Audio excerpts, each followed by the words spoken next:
wish I did work at Kensington. My journey would be a lot shorter. But I work at Kingston University. Some people think it's easy. I hope you can all hear me. I'm not using the microphone because normally my voice carries pretty well, so I'm going to avoid using the microphone.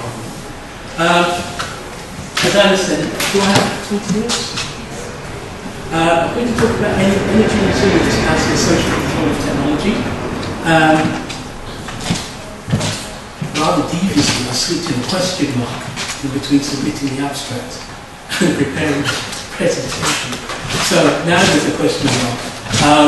I suppose the question mark is meant to symbolize some doubts, and maybe that's to also reflect the truth that I'm pursuing or thinking of pursuing some new directions or building on previous work that I have done and others have done, but maybe just going on a new path with it. And I'll explain as I go through, but fundamentally the key concerns that I want to share with you, key concerns to me, maybe I'll take your advice and see how key they are as we go through the presentation. But some of the quick key questions I'd like to address are, first of all, how to conceptualise energy resilience. How do we want to think about energy resilience? One of the trends or tendencies that I've noticed in going to many events and listening to people talk about their projects and listening to government officials in the UK talk about energy resilience is to treat it as an operational matter to do with what happens when the infrastructure breaks down, that kind of thing. And I'm just thinking that that's not sufficient or the best way in which we can think about energy resilience. I want to rethink that or encourage a different way of thinking about energy resilience, but at the same time think about the potential that can be offered by bringing in two areas of thought to supplement the kind of STS approaches that I've been involved with. So one is to think about the contribution of institutional theory, and by that I'm referring to institutional theory from sociology, so neo-institutional theory to do with how the rules of the game are created or changed. So not so much to do with institutional economics, in fact, not really to do with institutional economics. The second new direction, for me anyway, is to think about the role of language in institutionalization. And that has brought me into contact with discourses, and in particular critical discourse analysis, that particular variation of discourse analysis associated with the work of people like Norman Fairclough. CDA, might use that abbreviation, critical discourse analysis, as I go through the talk. And then tying these all together are some concerns about what we might learn about the governance of energy technology or the social control of energy technology, and how do we improve that governance, where governance is to do with the steering and the directioning of policies and various activities at different levels, which may seem to matter for the decisions we take about energy technologies, and the way they're used, the way they're deployed, and the way and how they diffuse, or how they're withdrawn. So that's basically the territory I'm going to explore in about 17 minutes that we left. Now the UK Energy Research Centre has provided a list of indicators with which to measure energy resilience. And for them, energy resilience can be broken down into resilience factors linked to the energy supply, indicators about energy infrastructure, and indicators linked to energy demand and use. Now, without going through each of these, what you find that ties these together by way of kind of underlying perspective is a concern for keeping the lights on. I wanted to use that shorthand. So if we were going to bring our discursive ways to bear on this, then those kinds of phrases like leitmotifs, keeping the lights on, seem to be what the policymakers, the planners, and those analysts who work most closely with them in the UK, that seems to be their concern. What happens when supply is disrupted? How can we avoid disruptions in supply? The stories that are told are to do with cases in the US and elsewhere where there was a shock which, for some reason, disrupted energy supply and the damage that caused in terms of the service to consumers and users. Okay. Fundamentally, maybe I'm being slightly unfair to UK ERC and that involved efforts over the last few years, but I see that as being too narrow a way to look at energy resilience. I think we should be thinking more of energy resilience in terms of social control of technology, in terms of governance of technology, linked to some really fundamental issues. Okay, I'm not saying that keeping the lights on isn't fundamental to many people, clearly it is, but maybe we should be thinking as much or more about how to enable technology to serve us better as a society, and how we negotiate relationships with technology to improve them, and at the same time to enable or facilitate better ways of living. This kind of way of approaching technology, energy technology, is one type of case, class of technologies, is associated with the work of people like David Collingridge. You might have heard me mention Collingridge in a couple of the sessions yesterday. This is the kind of approach to the relationship between science and technology and society that I was brought up in as a PhD student 25 years ago, okay, and that I wish to retain and to promote. Now, without having too much of a go at being overcritical of some other work within STS to do with active network theory or Victorian perspectives, one of the benefits and one of the things that most attracted me most to the Collingridge perspective is its quite sharp edge on how we ought to act. So blending description and prescription is concerned for the politics of STS and what causes unfairnesses in policy making, who's left out of decision making and who suffers from it. So I want to see that edge bolstered and to promote that. I'm not against a good, rich analysis. That I also want to see. But maybe I just wonder if sometimes we lose some of the political edge in some of the work that we do. Now, for Collingridge, one of the key questions is how can we control or manage or steer or guide energy technology through the normal machinery of politics? Now, for him, the normal machinery of politics equaled incrementalism. So this work has got its roots in political science.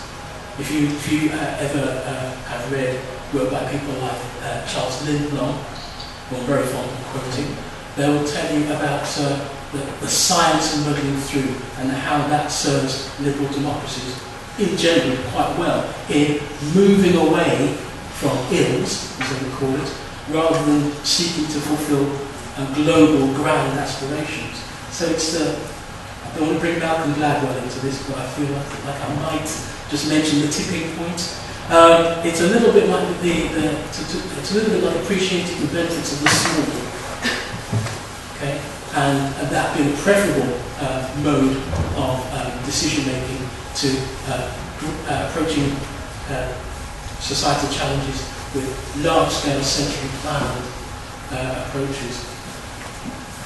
Now for Collingwood, one of the problems that we are likely to come across when we ignore or disobey the rule to do things incrementally is to run the risk of contemplating and adopting inflexible technologies. These aren't quite necessarily bad, but they run a greater risk of imposing consequences on society which later on you might come to regret, or a significant number of people in society, or classes or groups in society, will come to regret.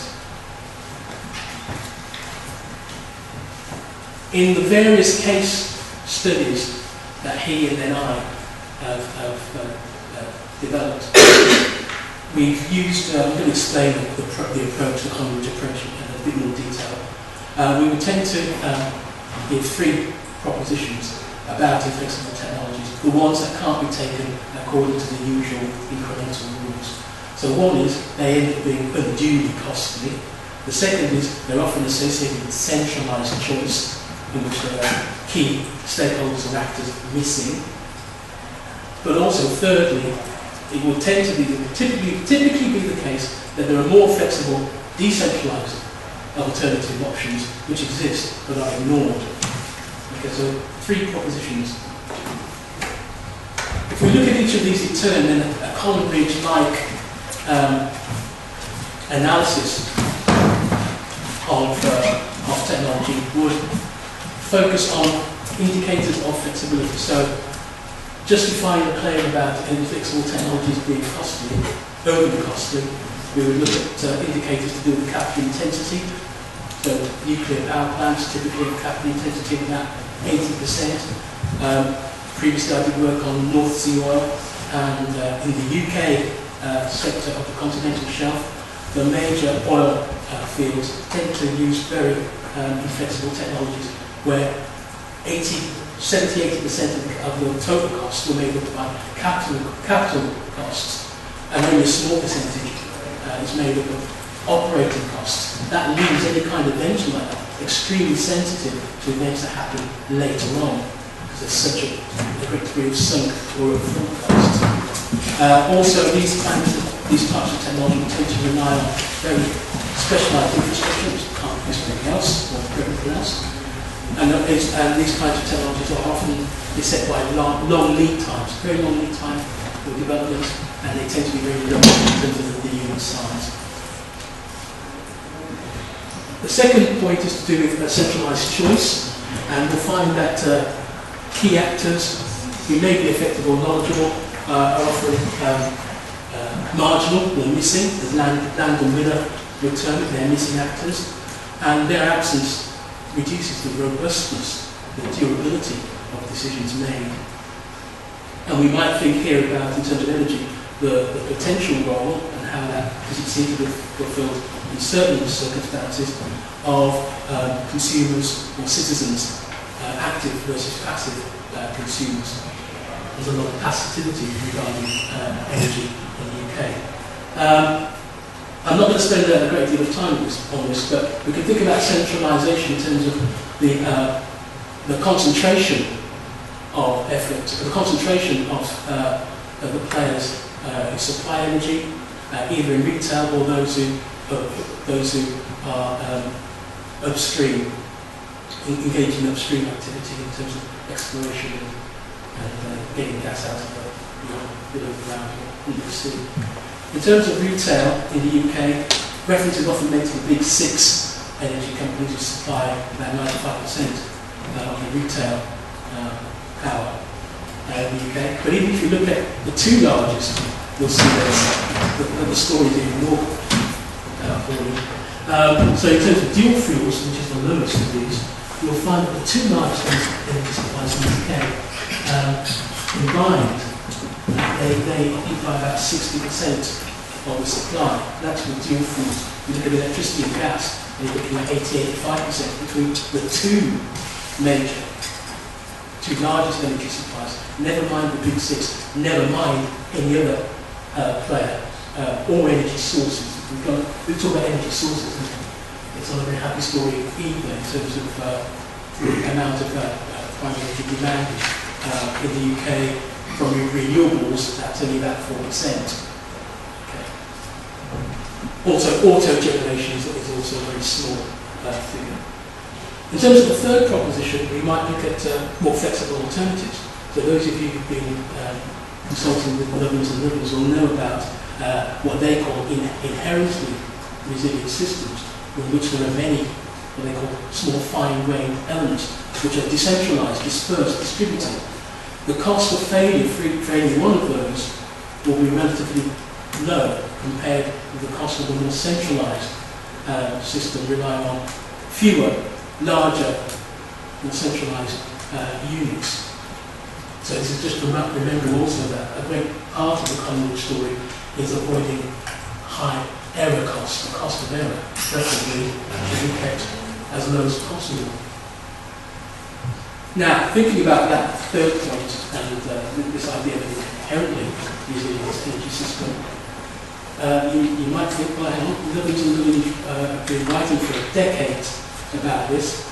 Why doesn't it happen? Well, at least, why doesn't it happen in the UK? There's a lot of talk in UK policy circles about the need for more distributed approaches to energy, the need to decentralise energy generation, and to bring users more into contact with sources of power. So this is to do with the role of communities to why doesn't this happen? Well, simply, or maybe not simply, but in a very short way, we can look at centralised choices as a problem, but we can also look to some problems associated with trying to involve and engage citizens and users. So for Collingwood, one of the remedies to centralised decision making is to open up processes. Some of you might be familiar with Andy Sterling's work on opening up and closing down decision making processes. We, and I, may well in the future try to look at the opening up and why that fails to occur as may be desired. And I would say that in the two ways of looking at this, or two perspectives which can be brought to bear to kind of broaden out the Collingwood approach, is to look at discourse analysis and institutional analysis. So, I've got no real time to discuss this, but again, I wasn't really going to. This is just where I've got to. This is where I've got to. And this is going to be revised, not only because of what you tell me, but I'm going around, I'm doing a little tour, I suppose, putting up these various diagrams and seeing how they work. So I might just end there, and then there's a conclusion that this stuff happens. But this is where I've got to. So trying to think of the governance of energy technology in terms of how the rules seem to favour large-scale generation and passive citizens, how those rules come to be and how they're reinforced. So I have a feeling that those rules are enmeshed with language, that we need to look at institutions. Language is a set of social institutions, but we can also look at neo-institutional sociology for rules of the game. So where it says mechanisms, these are various rules of the game to do with regulatory rules and legislation, norms, business models, values, and also how people think of, for example, wind turbines. So there's some cognitive and cultural rules. So these mechanisms are various kinds of rules. And I'm thinking that there's something going on between the way we talk and where we talk about energy technology, which reinforces, and possibly may change those institutions. These are the two boxes here, are to do with carriers of institutions, of which artifacts are one, and processes of sedimentation. This is to do with how rules are embedded or not in a social domain. I'll just quickly end by just quickly talking about those 3 points within those dotted circles. So text is what we utter, the speech, what we write, okay? And I'm thinking that's got something to do with the creation and reproduction of rules. Discursive practices maybe to do with the genre and the discursive domains, the storylines and narratives, the identities and the way that they're configured by various people, of others and of themselves. Okay, and also to do with the the places in which energy policy and energy technology policy is taught. The places could be in conference rooms, in government, amongst academics and government. Where do the publics fit into this? Where do they get to talk about this stuff? And does it actually matter in terms of decision making? And in social practice, this is often something that we talk about in terms of the kind of historical context and how that's made and remade. And for example, in the UK, seems to add up to a kind of neoliberal market-based approach to making decisions about new investments, or at least the rhetoric thereof. It's a whole set of questions in there to ponder. So I'm thinking about how this might kind of bring together institutional, neo-institutional analysis, critical discourse analysis, and the Coleridge approach.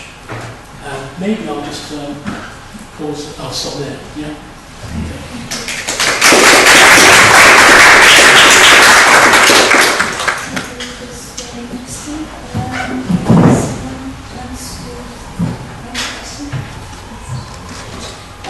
Thank you. I really enjoyed this presentation. It's very interesting, very important topic. What I would like to ask, maybe we can get to it, what I would like to hear more about is the role of finance and markets in nowadays. There is a saying in Poland, if you don't know what's the topic is probably money. So if you could just talk a little bit about the markets and the role that they're playing in all that. Okay. Would you like to? I would say that, well, let me just thinking about a study that I did of microgeneration. It was actually based on the interviews with various players in the northeast of England linked to microgeneration. And one of the things that was really interesting about that, I think, was the rules of accounting and how, I forget the precise term that one of the project managers I spoke to in an energy consultancy referred to. It was a Bible. He referred to a Bible, which is like the rules for his company for appraising different energy technologies. And that was a kind of institutionalized practice, okay, for ranking energy technologies. And so I think those kinds of rules can be encompassed in this kind of framework. I think Thomas Hughes talks about ethno-accountancy. Not that sure, but there's a branch of STS which is interested in ethno-accountancy, which is kind of like an anthropology or an ethnology of finance and accounting. So I think it's there. It's there. I'm just kind of trying to think of a way in which I can get a nice grip on some of those issues and what kind of evidence I need to validate any points I want to make about financial institutions. I think we have another question. I guess following on from that, I was going to ask about where efficiency fits in, because it's a very competing, powerful competing rhetoric these days, and it seems to me it's often kind of runs counter to ideas of resilience. And it's all about cutting margins and waste, which is great, so things go wrong and everybody's screwed. So I don't know what your views are on how efficiency fits into it.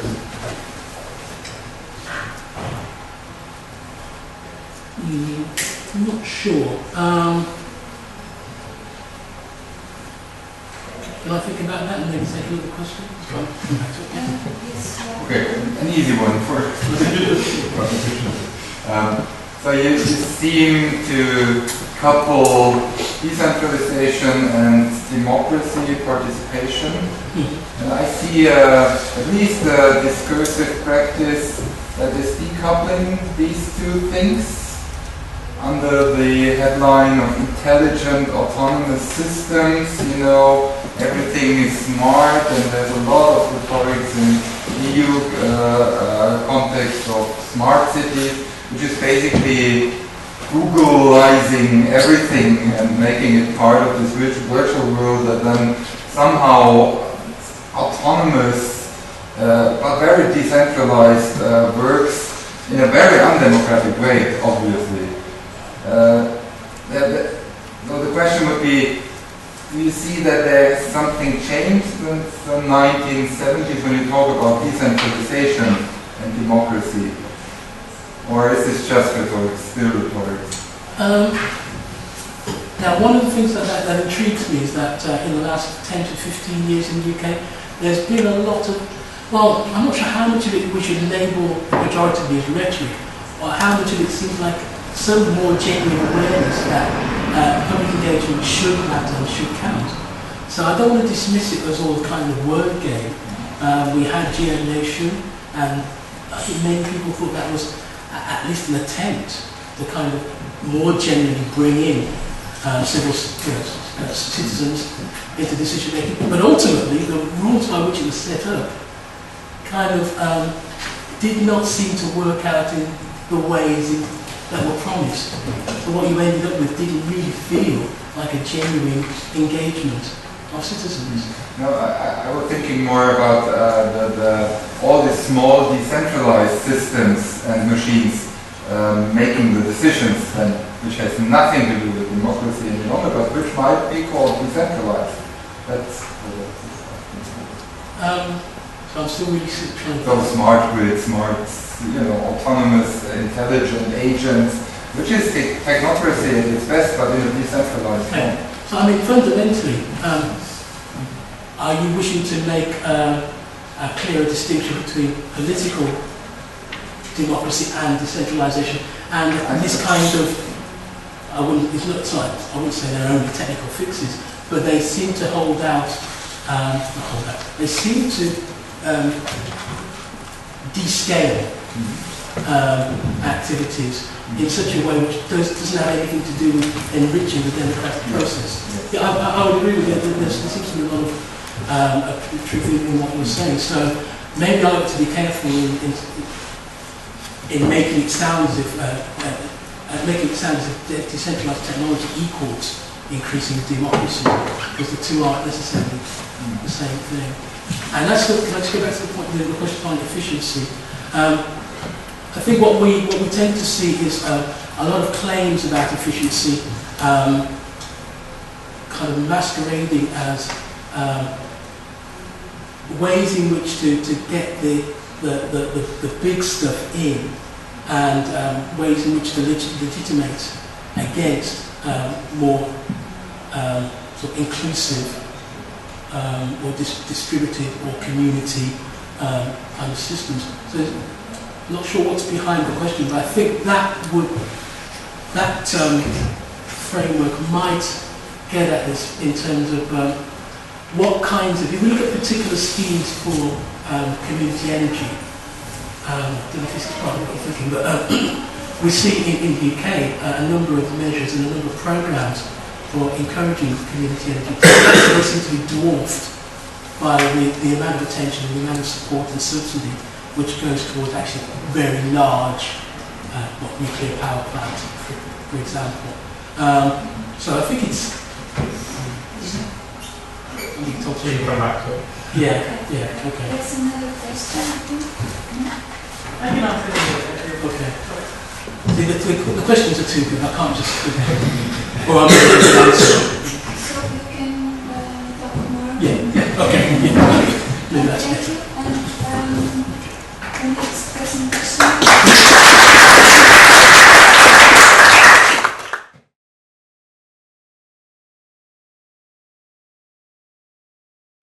So yes, my name is Katherina Grashof. I'm doing my PhD at the Freie University, but I'm also working at, working for money, at the research institute, which is called Institute for Future Energy Systems, Zukunftsenergiesysteme, in small, very much western part of Germany, but I'm working for Berlin.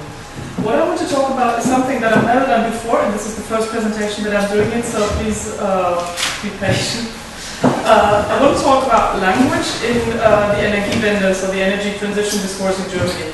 Usually I'm working a lot also with the Institute about concrete proposals of how to change a law, for instance, about renewable energy. Should we have a feed-in tariff or quota systems or stuff like that? So when I read these texts, I usually I don't analyze the language, but I analyze the content and the proposals themselves and the systems which are proposed. But what I want to do now is to look at the metaphors, so the images which are put into these propositions of how to deal with renewable energy.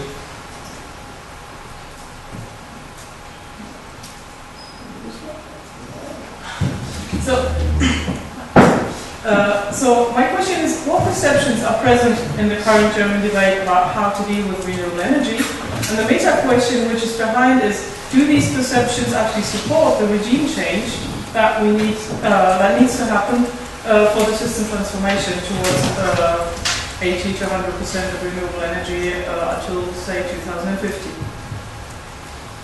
So to show the graphic that has been laughed upon yesterday, I was thinking about taking it out of the presentation, and then I thought I'm still in it because it is there and it just fits well. To see where we are in the transformation process, I think we're somewhere where the red dot is, because we have the renewables growing up quite a lot since 2000. This is 2000 and that's 2012. But we see that the conventional energies don't decline as fast. So we have a kind of concurrence situation now where renewables are getting in, but conventionals are not really stepping out and saying, please take the space. So the question is how there will be a significant time of coexistence of these two technologies sets, and the question is how do they fit with each other. So what I want to look is the market, the science, and the culture dimension. In that I want to look at scientific, more or less, well, not public newspaper proposals on how to deal with renewable energy, but really the research reports that propose how to deal with renewables, and the culture dimension because I look at language. So the empiric material I want to look at is proposals regarding the renewables regulation. There have been 7 since 2011, which I would consider really as concrete proposals on how to do with renewables. I can't present you the results for all 7 of them, because I haven't done them yet, but I will present you the results for the first of them, and I'm really interested in hearing your insights of how I did that, or how you would do it, or do you know of any other texts who did that same thing.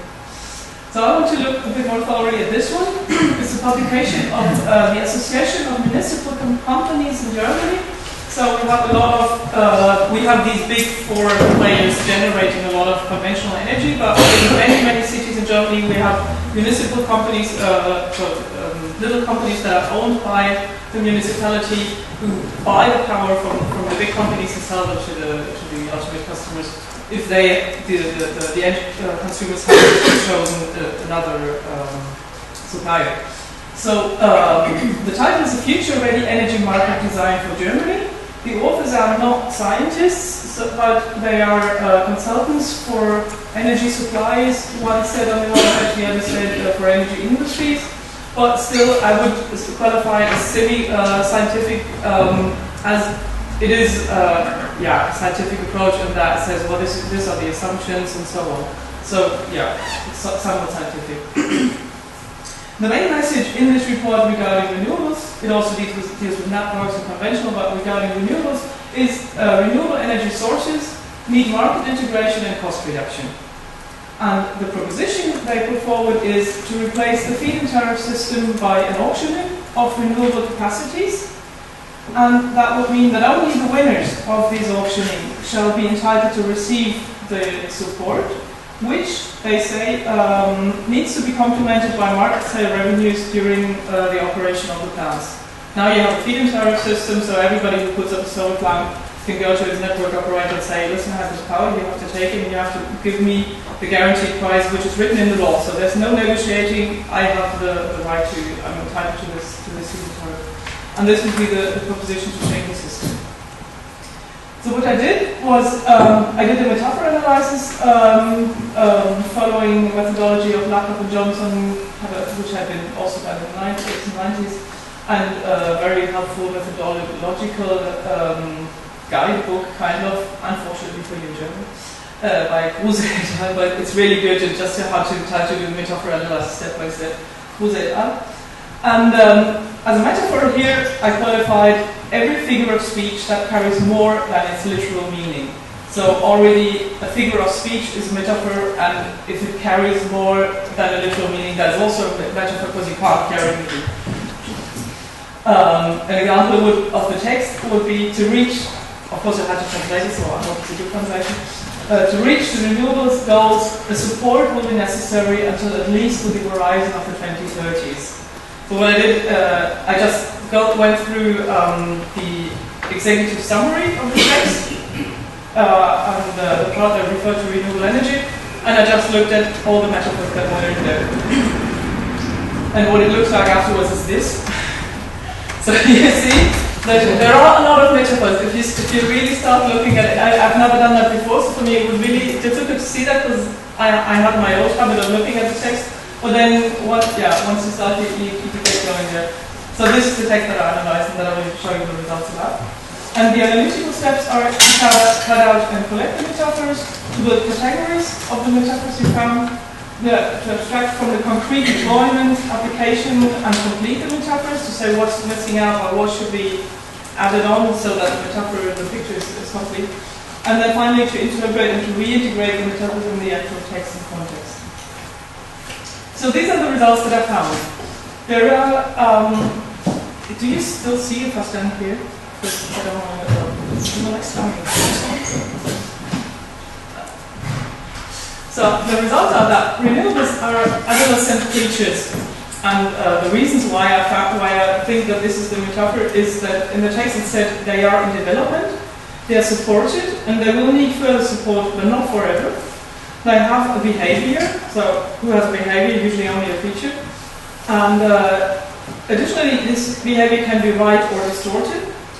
And the behavior needs to be controlled, it needs to be steered in order to be right. This is what's said in the text. Also, there's another metaphor which is said that they are an object of utility, something we use to do things. They're taken into operation, they have an operation time of 20 years, they shall be used efficiently and sustainably. So all this doesn't qualify for creatures, but it qualifies for objects of utility. So there are concurrent metaphors used for the same thing, but that's good. The expansion of renewables is seen as a long journey. There are goals or destinations. In German it's the same word, so that makes it more difficult to translate. There are goals and destinations which actually have to be reached. You can only reach something at the end of the path, or after a wait. There is a certain degree of renewables expansion is one of the goals. The second goal that's mentioned is the situation of parity on the market. So renewables don't need further support, but where they can compete on par with the conventional energies. Another thing is that there needs to be a better steering of the expansion of renewable energies, and it needs to be easier for not mentioned actors to foresee the future expansion of renewable energy. And this also goes to, well, it's supposed to be, it is conceptualized as a journey, and it's a long journey. Another metaphor that's in it is that support for renewable is actually a privilege. That was something that I hadn't noticed when I read the text for the first time, and then when I just saw the verb that was used like 3 or 4 times, it says support is granted, and in Germany it's even stronger. You can grant like something which is not necessarily a subvention or a privilege in English, but in German if you say Unterstützung gewähren, it's really like something that only a powerful person can actually grant a privilege, and it can always take it back. So there are really some strong implications here. It is paid out, so it's something that's money. And the proposition of the authors is that the access to the support shall be restricted to specific actors, the winners of the auction. Others shall not be able to practically and legitimately benefit from it. And the other metaphor for support for renewables is it's a machine, because it's very much talked about as a mechanism. So a mechanism is something that functions automatically. You just construct it well, and then it works. It does what it's supposed to do, and if it doesn't, you have to repair it. But normally, a mechanism is, it's an automatic thing. It's not a human person that tries to do something and make it. So it automatically delivers the wanted results. Market integration and cost reduction are mentioned. It has no human actors except from the auction coordinator, but who also has more like a mechanical function in terms of securing that the auction works out as planned, but he has no creative or own, he doesn't have any interest, etc. He's not a real actor. And the third benefit I found is that the trading of energy is conceptualized as a competition in the sense of organized combat. You have several participants in the game, and the motivation of each of the participants is to make gains over the other. And it is said to need a level playing field. There, first I thought that maybe the metaphor is not a competition about a game, but then I thought, well, it's not about fun. It's not about fun at all. It's really about winning over the other, and this is more, a combat, a competition. Not necessarily killing each other, but winning over the other. And it's said to need a level playing field, and the rules should apply to all participants evenly. Also, the power market is conceptualized to be the one legitimate arena of action for the creatures of renewable energy. So they say, sometimes it's said they're out of the market and they need to be integrated into the market, like the market is the only right place for them to be. And but it's also said, well, they are in the market, but there's no level playing field. They're, how do you say, favorized? Can you say that in English? No, they're privileged. Yeah.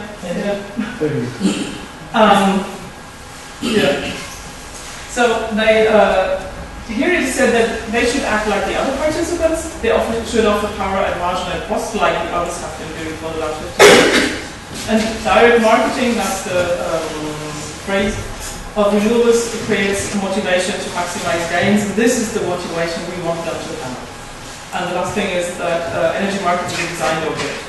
Because they say we propose a market design, which is interesting. They don't propose a market mechanism. Mechanisms are designed by engineers, whereas something which is designed needs some more, some different skills. So there is also some implication here. So what are the implications of these metaphors that I found? I just put them out here again. I don't know if you can read them from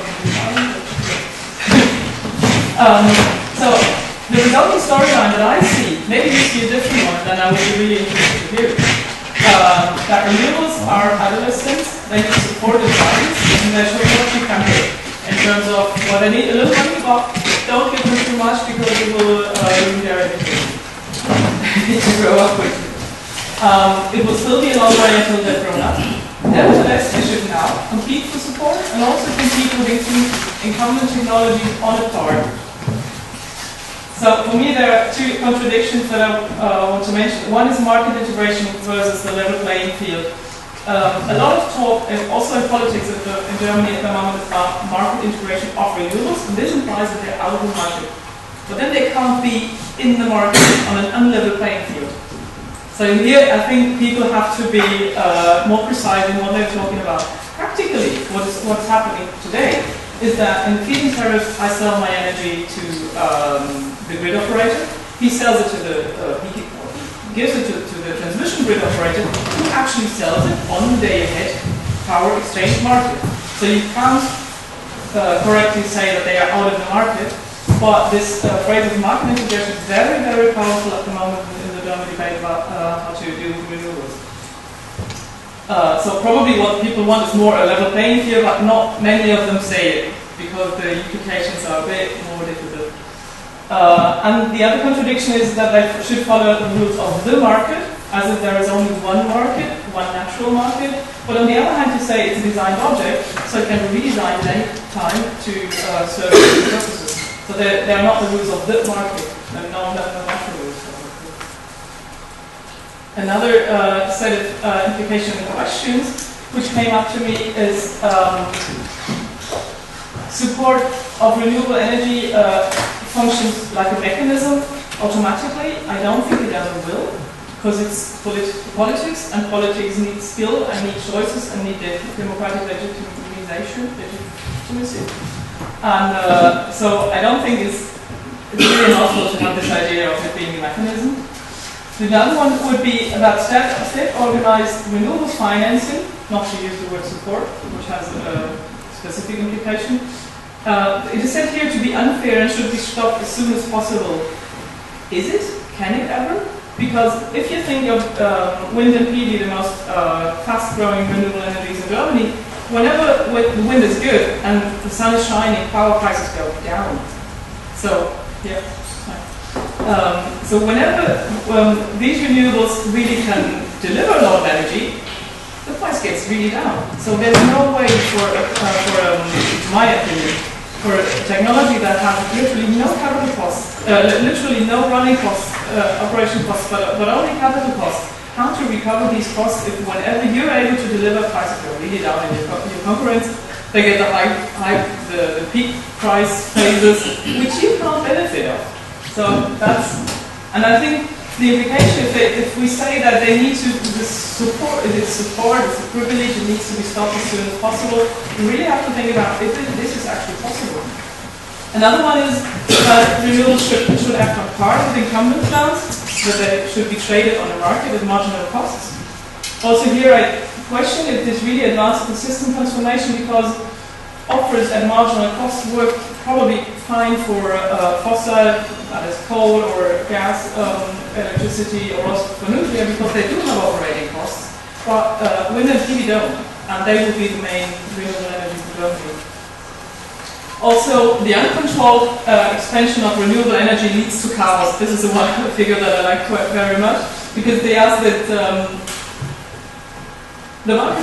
all market players should know the way that renewable expansion is going ahead, but nobody said that everybody should know the way that conventional expansion is going ahead, because we're still going to build some gas power plants or maybe even coal power plants.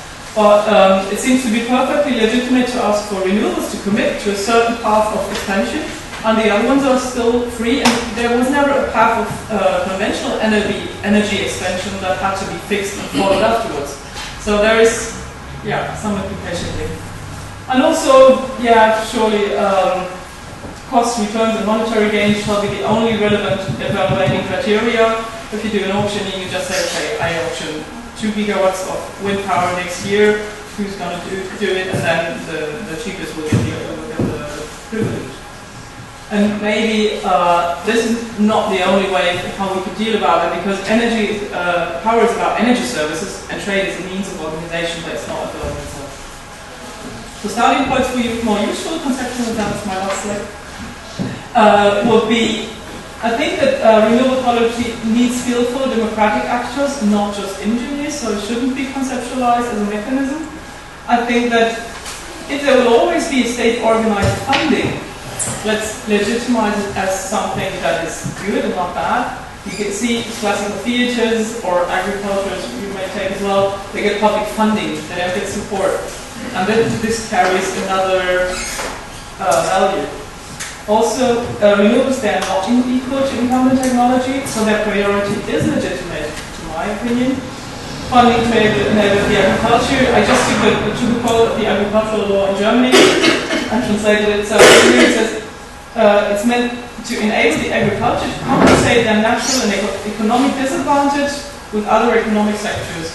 So here you just say, okay, agriculture in Germany has a disadvantage with regard to car industry, if you want. So they need to have some subventions so that they can compete on the worldwide market with applications for Africa that we don't want to talk about. Still, so this is the legitimization of funding for agriculture, but for renewables it's said to be a support that needs to be stopped as quick as possible. And then, I think I'll leave it with that. Thank you for your attention. What I'd like to know from you is, do you know of any other practical applications of metaphor-analysis? Like I said, this is the first time I did this, and I'm sure that I can learn a lot from other texts. And also, do you have any other hints on theoretical literature?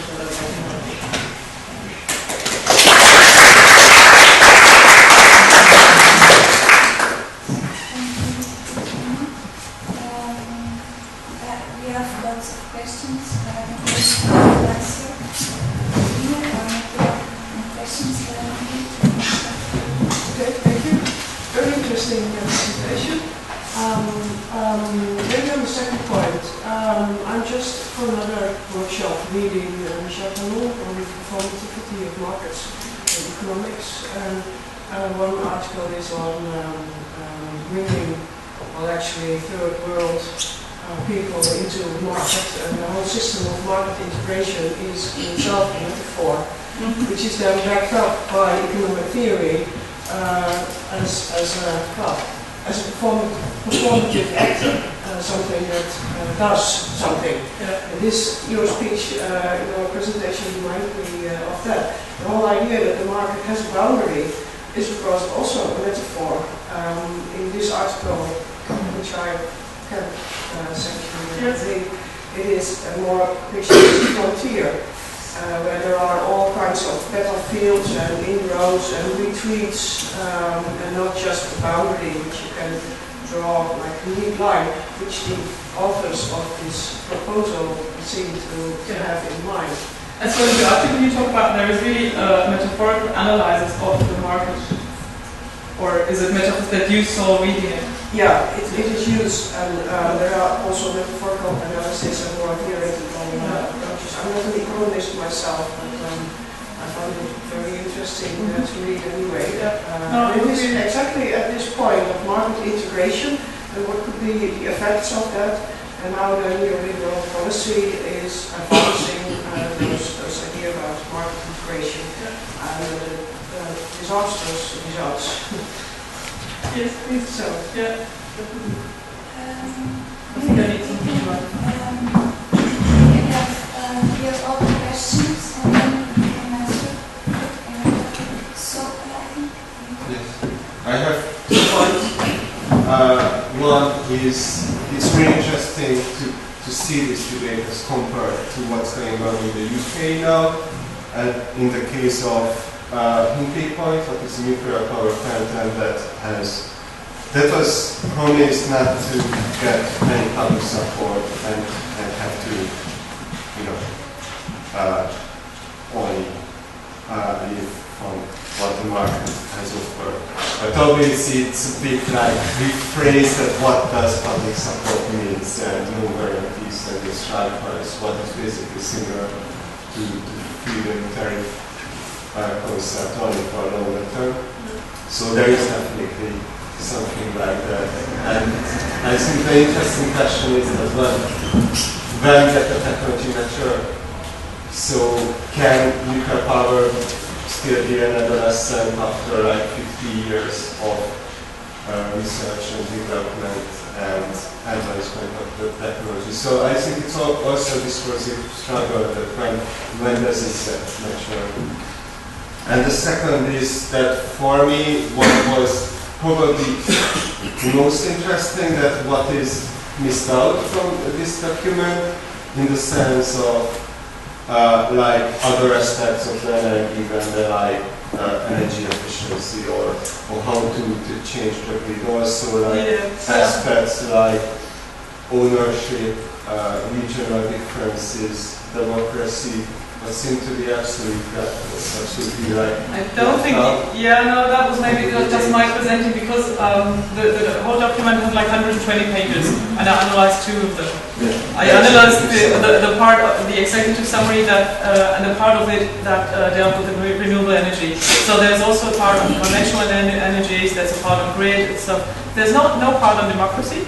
So you're right in that aspect, but it would be exaggerating to say that they didn't talk about it. I think that's quite interesting, and Norman Fairclough, what you mentioned is quite good in trying to provide an analytical framework to address these issues. So it's probably worth to look at his books. He has also some kind of textbook style writing about how to do critical discourse analysis. Okay, thank you. We have more questions. Thank you. I really enjoyed it. It was great, and it's nice because it kind of takes a needle to the wound of authority. And maybe this is what I would like. Maybe it's a good idea for you to extend the metaphor analysis to analyzing the position that the speakers themselves take in with relation to the situation that they're describing.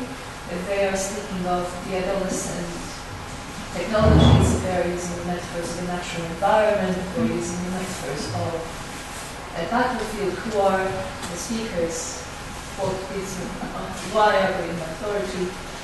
I'm just wondering if there is an opportunity to turn the mirror, so to speak, and position the writers of the document in relation to the speech. I think that would be very interesting. And the second thing, I think it's really brilliant because it does kind of shape the authority. It makes it questionable the authority of these actors to speak about the reality as it were a reality. And this may be slightly fanciful, but the medium that really succeeds at shaping authority is drawings. And as you were speaking, I was thinking this would make a brilliant comic book with these little adolescent creatures fighting, and the lights, and on horseback. It would just make a fantastic illustration, and it would bring some humor into this debate, which seems to be so serious. I mean, again, a lot of it is just speech. So that would be fascinating. We have another question. I was just wondering what these contradictions that were in the document reflect. Like what these ambivalences, are they deeper aspects of society, or these actors themselves, or the sloppiness in language? Why are these contradictions there? I wanted to know, and what the public uptake of it was. I mean, do they see these contradictions, or not? You have to look at your expert lens using metaphor analysis, but the public is also very good at finding hidden meanings and things in these kinds of documents. That's thing. And we have another question. Well, my question goes in the direction that you pointed out. I think the next step might be, like kind of mapping of various kinds of narratives. I completely agree with the mainstream narrative, but it would be interesting to see the variations across different kinds of arenas. I think, you're aware of Clark's situational analysis. I think this would be something that goes beyond the mere metaphor analysis in single documents, but towards like a systematic approach towards like various interconnected documents and discourse positions. So I think that would be a perfect project to continue what you've already started in a very promising way. I think I have to come to all of you for the concrete writing of the authors, because I didn't know them, and okay, thank you. But I want to understand it. The idea, what I was thinking, first I thought I might analyze newspapers, so to have politicians speaking, but then I think, okay, in the political work, it's quite common that we have spin doctors and, press officers, so people who are really trained to work with speech. What I found interesting here is we have a scientific debate, and it's just a debate basically between reports. This is as it happens at the moment, I find. And to have people talking who don't see themselves as doing propaganda, but doing serious work and not. So this is what I really like about this. But then I'm, of course, dependent on who was put forward a proposition that is really in the form of, a detailed report that has these 6 pages. So, so I can't give a complete overview on the political spectrum in this case, but I can just analyze what's been written before. But certainly I might be able to enlarge it to other areas.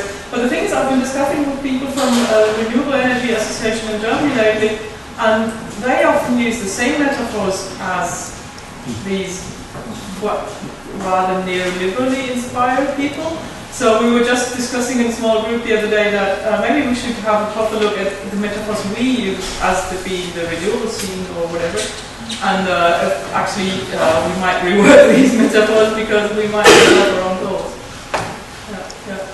It's really difficult to answer 4 things in a row. To the stance of the speakers. Just formally, the reason why the speakers are speaking is because somebody paid them to write the report. So there is no, they don't the reports are written for associations like the one for the municipal energies. There is the Monopoly Commission, who speaks as of their own right. And then there has been one report that was actually written by our institute and two others for the Environmental Ministry of Southern State Baden-Württemberg and others. So, and one thing is, I don't know all of the authors, but a lot of them. And then it gets into practical questions. If you start analyzing the people who've written the reports, I would have to analyze myself because I did participate in that one report. And just to go, this one here was written by my ex-employee. That's my current employer. That's the Monopoly Commission. This is maybe a future German Minister of Environment, aspiring, we don't know yet, maybe some years. And here we have some scientists. Here I also, the group BET has been our colleagues in that consortium, but that's a completely different proposal from this one. So it might have some practical questions analyzing my current I don't think that necessarily, people when they're writing these kind of documents, they're not writing as people, they're writing as institutions, and they're writing as members of a group. So there will be in the text moments when they refer to we. And it is those moments when they refer to we, or when they do some othering, we against the others, that you will see the position that they're taking and the role that they see for themselves in managing this transition into the environment. So I'm sure that you can find a good term to use for something like personification of action or whatever. I'm sure somebody's found something very fanciful and not kind of personal. I think I would want to get a comment here about me, but that's I was just wondering, this might be a general question about sampling, and when you're working with texts, I have been working with discourse analysis for very long, and already coming up against questions of, it's only one text or a few texts. So I don't know if you have any thoughts, or any of you have any thoughts about when is enough, and how do you go about selecting texts? Well, one way is to say, I will just analyze every halfway scientific proposal that has been made since Fukushima, because then you have kind of a time for it there as well. And then the other thing would be, I think, just to say, okay, I do follow the debate, and I just take the expert judgment to say that I think this is representative for what's going on, and then anyone who wants to challenge me on it, please do it. Because just practically. Otherwise, you get into a really And the name of that paper, after all, is Metaphors You Live By. Yes. They get reproduced. So. Oh yes, the one thing in comics, because you said it, I was thinking a lot about integrating some comics. I was looking for gladiators, arenas yesterday, but the thing is, I didn't want to control your imagination. I think putting the words there is enough, and then because I also wanted to hear what your storylines were that came up, and that didn't necessarily have to be mine, but I could still put them in the end when you've had your ideas, and I wouldn't stop it.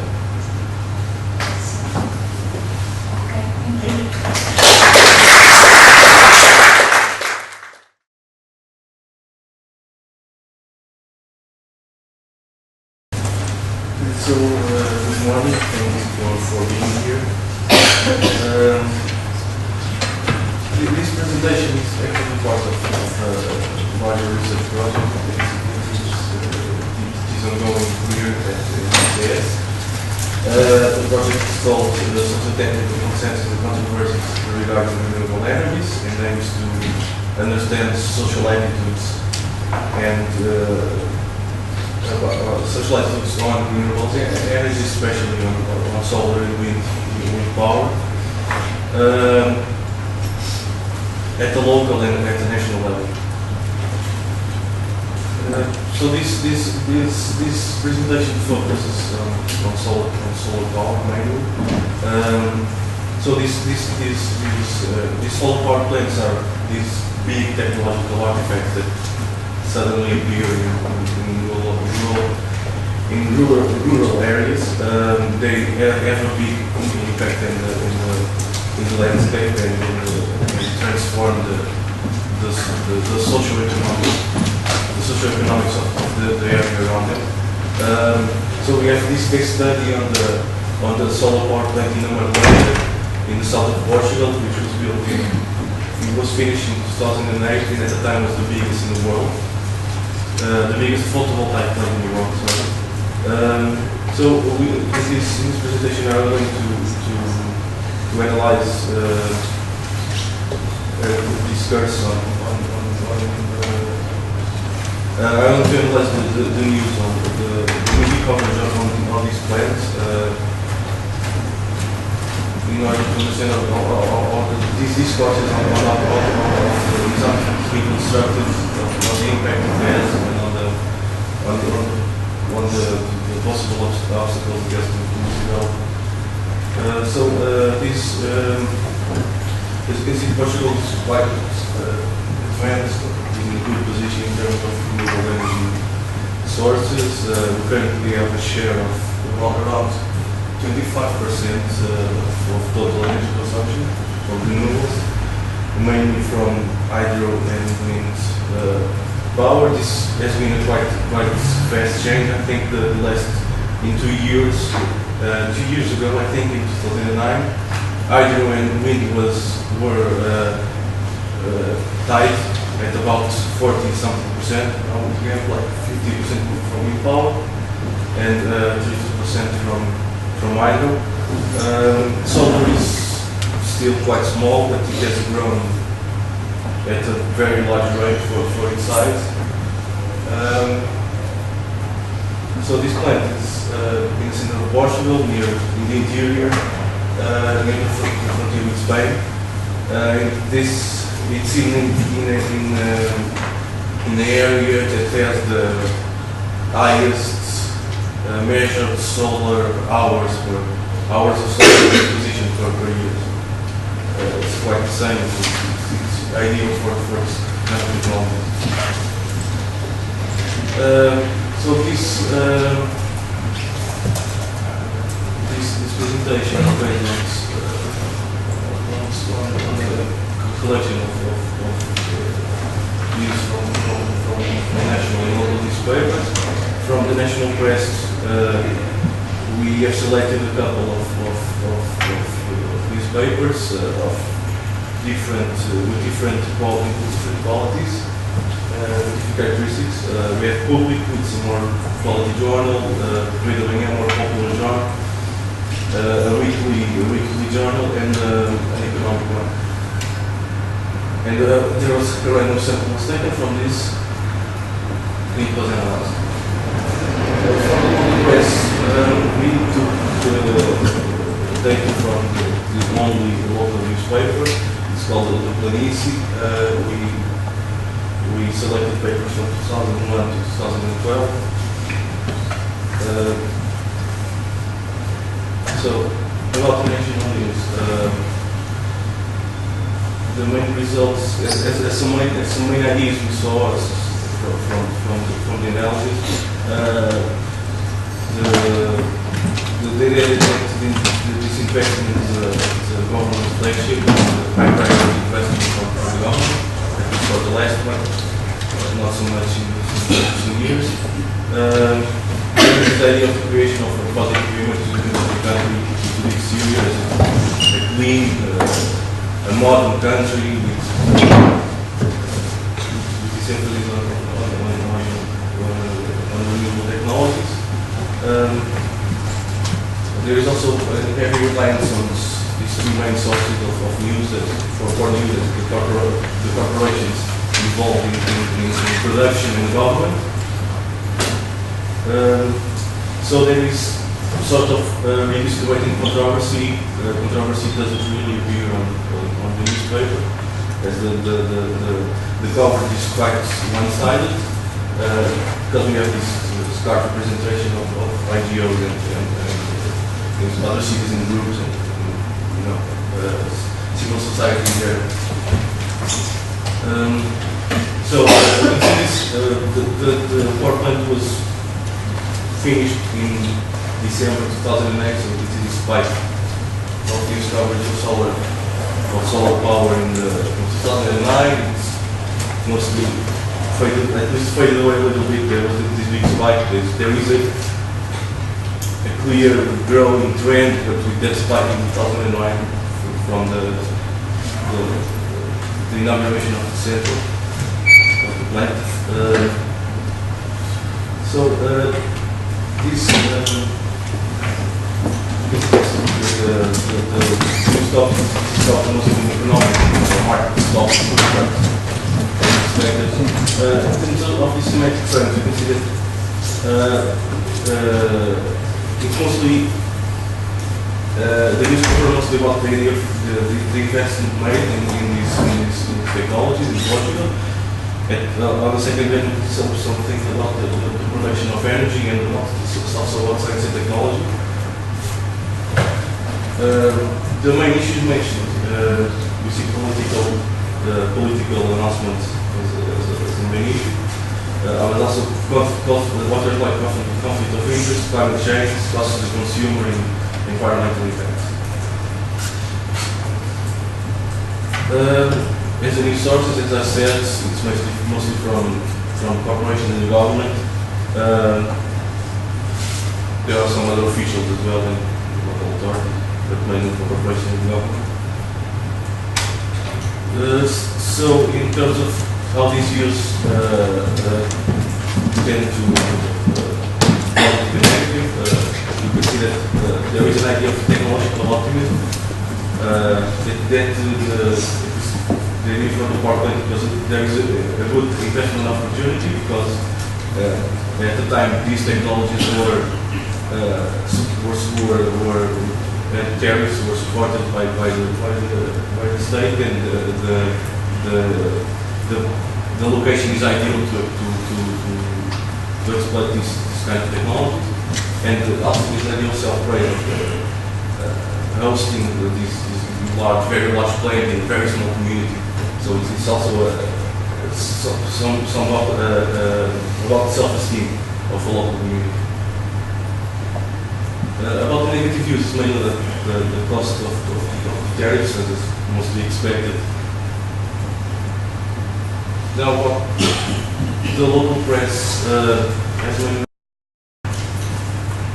we see this idea that the investment in solar energy in Alentejo, especially in Horta, where the central is located, is a means to promote local development in a very poor area and not creating new jobs in the area with high unemployment rates.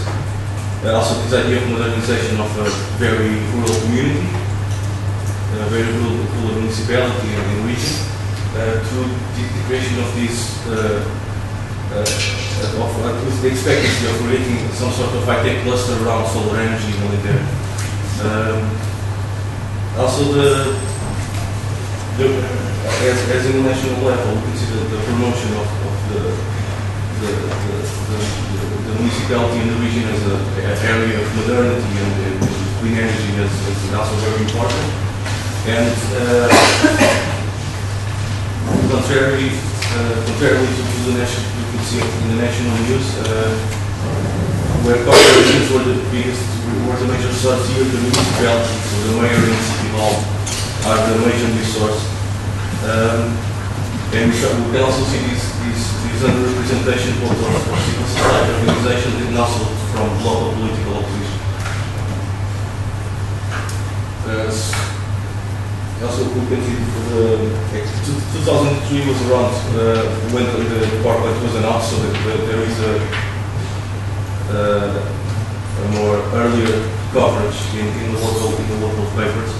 We can see the same spike around 2009 from the date of the inauguration of the power plant.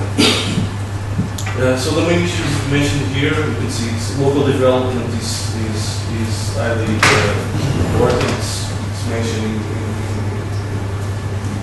several of the news. Also, the idea of creation of employment or the idea of attracting investment to the region. There is the discourse that is captured in the news is very centered around the idea of local development. Also, these references to R&D, these expectancy to create some sort of R&D cluster in the region, and also the promotion of the municipality to the country, to the world, through the power plant. As the main sources, you can see the city hall. Also, the first two, Logica and Ampere. Logica is an R&D municipal company centered on research on renewable energies. Ampere is the company that is exploring the power plant, which belongs to a bigger Spanish multinational called Acciona. So we have a smaller coverage of the local opposition parties or from the civil society. So on positive views, we can see the importance of this impact on employment, of the modernization of the municipality, and also of local self-esteem. I'm finishing. On the negative views, some the oppositors talk about the low impact on job creation. Despite the big investment that was made, there is a low impact on job creation, and often unjust distribution of gains between Malaysia, the small village where the plant was constructed, and Mora, which is the center of the municipality. So some oppositors say that there was an uneven distribution of gains between the two locations, between the parish and the municipality. So to finish, so there is this. We saw that this coverage peaked around the construction of the central, but it fades away just a little bit. But there is a growing trend of it. There was a high concentration around the construction.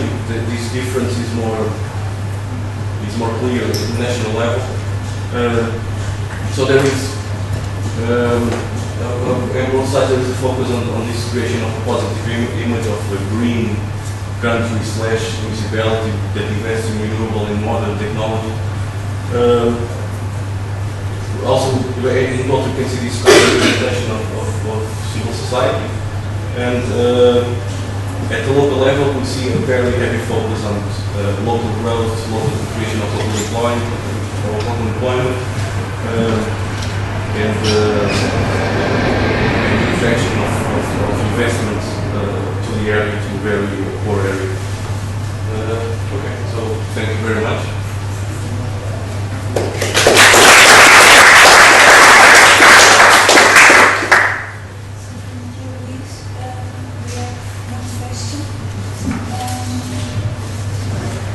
Yes.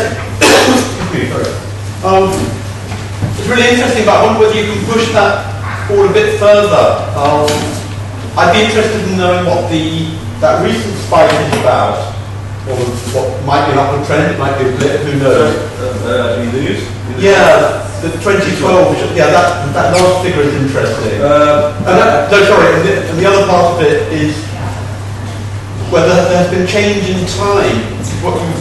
What we've got from this is that breakdown of kind of the content of things like that.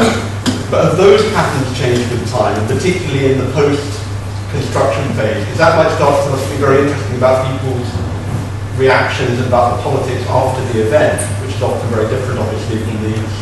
So can you tell us a bit more about how these things fit together, I suppose, different bits of your story?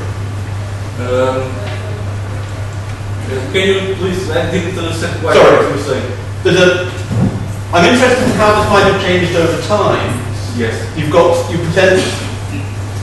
Okay. Part of your analysis is a temporal one, but then there's no temporal breakdown of the other analysis. It's all very static. There are some, of course, around the the construction of the, you can see at least at the water level. Just let me go.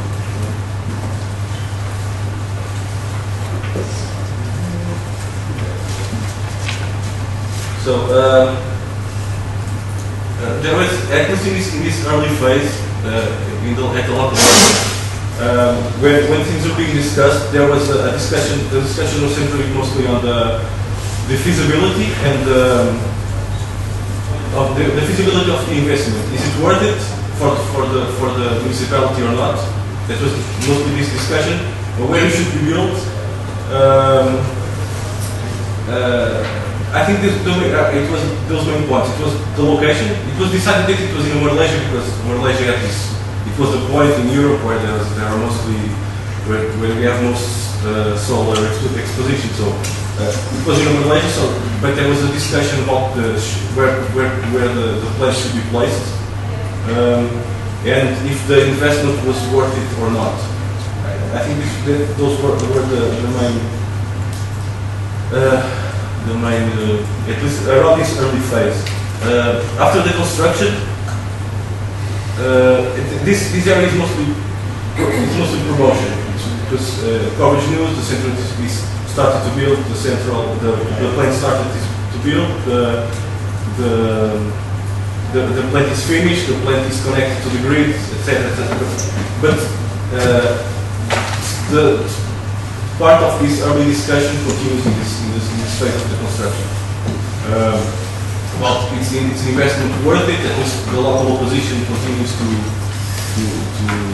express that is it really worth it? Aren't we focusing too much on solar? We should diversify our investments in the area, etc. And in this last phase, there was a change in energy policy, and it is reflected at the local level because at the local level they are committing, okay, so energy policy changed, so we can no longer build new power plants in Alentejo. So there is this change, and also do a coverage on that local municipal research company that I talked about. Has succeeded in obtaining some international projects, and there is also they're also quite present in the news. There's a coverage of that. Okay, so Logica got this project and are participating in this project, etc., etc. So it's this, and also many news on visits from government officials or from diplomats from other countries. I don't know, there was a news covering the visit of the Secretary of Energy of the United States to the power plant. Or something from the ambassador of Japan, or from the committee from Brazil. So there is not in this post-construction phase some of the discussion on the worthiness of the investments subsided, and this and the focus is more on this kind of articles. I think there's no more questions. We don't have more time.